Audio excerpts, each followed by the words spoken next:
What do you see as the main drivers for the rather dire statistics about students' well-being or lack thereof right now? Yeah, that's the million-dollar question, right? Is what happened? A couple things to note there. One is that these statistics are much worse than they were even very recently.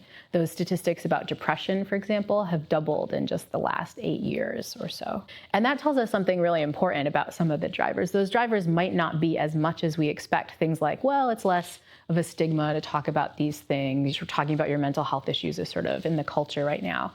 That's surely some of it, but it seems like a lot of it is really just a change in the actual rates of these kinds of mental illnesses. And I think there's a bunch of different culprits. I think it'd be much easier for us if there's one culprit, because if it was just Facebook, then we get rid of Facebook and it's fine, right? I think technology honestly has a lot to do with it. Even the Surgeon General, for example, has talked really explicitly about the fact that social media is a risk factor for things like depression and anxiety.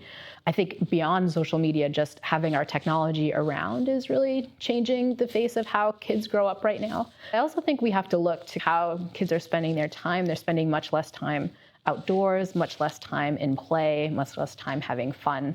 They are feeling in part so overwhelmed because there's a lot of focus on academics, and that's happening in colleges, but it's also happening earlier than that. There's a bunch of different trends that are moving us in that direction. We want to think about those as we think about solutions, right? Because it's one thing to think about strategies you can use to do better, but it would also be great to fix some of the structural problems that might be leading to these issues too.